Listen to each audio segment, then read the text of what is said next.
side of the Atlantic, the stories told about migrants, refugees, and asylum seekers are almost the same. They are leaving their dangerous tyrannical countries in the global South and seeking greener pastures in the advanced and civilized West. They are outsiders, they are unproductive to society, and suck away the resources from existing citizens. This strategic narrative positions the West as the burden carrier for the globe's displaced peoples. This narrative is problematic for two reasons. One, it perpetuates the assumption that the global South exports refugees, but that Europe has never sent immigrants and refugees to other places. And two, it deliberately obscures more recent histories of European imperialism and colonialism, which includes geopolitical events in which Europe and the US were directly or indirectly involved. Where did this narrative come from, and why does it have so much power today? The concept of refugee first emerged as a legal category after World War II, when the 1951 Refugee Convention outlined the definition and protections in Article 1 to include those who feared persecution for reasons of race, religion, nationality, membership of a particular social group, or political opinion. They are stateless persons or persons who are unable to return to their homes. But the term has an older currency. In the 16th century, the Edict of Nantes, a decree that granted freedom of religion in France, was revoked by the king. As a result, thousands of Protestant Huguenots fled France for England. This wave of mass displacements was called the Great Refuge and helped solidify the construction of refugee as we understand the term today. Although the term refugee was not used before this moment, studying the more distant pasts of the Mediterranean can help students rethink the social and political environments that have historically produced population displacements. The most well-known early mass displacements of people across the Mediterranean are the expulsion of Jews from the Iberian Peninsula in 1492 and the banishment of Moriscos in 1609. Displacement narratives are not only about why people leave their homelands, but also tell the stories of where stateless peoples go and how they are received. In my courses, my students learn to be sensitive to continuities and ruptures in the framing of the refugee narrative. I ask them to put aside whatever understandings of refugee experiences they brought with them. Instead, I ask them to identify and interrogate framings like Europe's refugee crisis. How are these narratives being constructed in the texts we are reading? How are these texts both contributing to that construction or refuting it? I want my students to be alert to and critical of framings that create South-North binaries, one where Europe appears as a passive and benevolent recipient of refugees and migrants.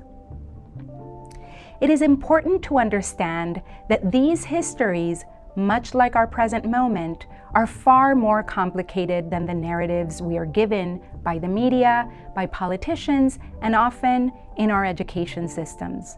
When I teach early modern accounts of displacement and migration, I pair them with contemporary works created by refugees about the refugee experience, including graphic novels and video games. One early modern account I assign is about the journey of an exiled Morisco.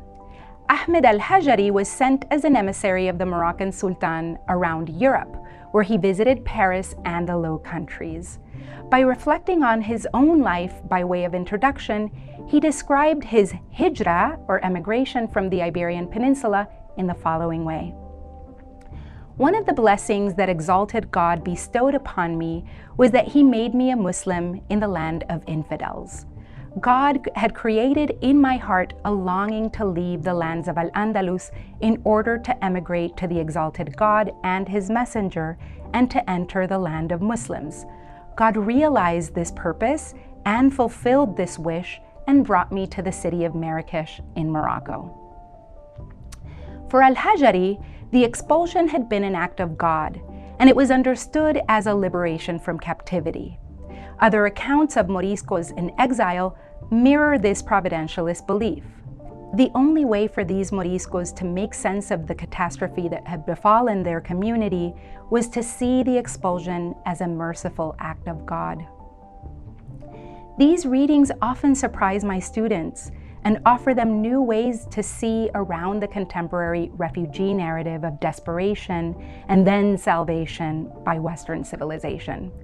Like people today, the circumstances that led to the displacement of the people of medieval and early modern Iberia were complicated, and their accounts of exile do not line up with the clean-cut stereotypes about refugees today.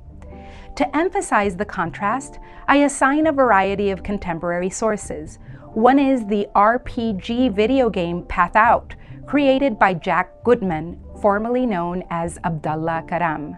In 2014, Jack fled his home of Hama, Syria's fourth largest city, and eventually carved out a new life for himself in Austria. He teamed up with a video game agency and created Path Out, which follows the dangerous journey he undertook in leaving Syria. Abdullah himself is the protagonist of the game, and as the player, you are reliving his experience. Every so often, as you control the animated Abdullah, the real-life Abdullah will appear in a pop-up and talk to the player directly.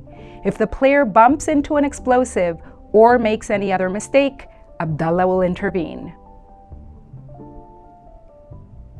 The game can't replicate the real experience of people fleeing their home countries, but it does offer students a more nuanced view of the refugee experience, one that is humanized and in direct opposition to the dangerous outsider narratives.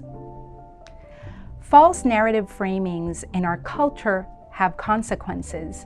In a New York Times Siena College poll conducted in October 2024, the number of surveyed voters who supported decreased immigration increased from 22% in 2020 to 55%.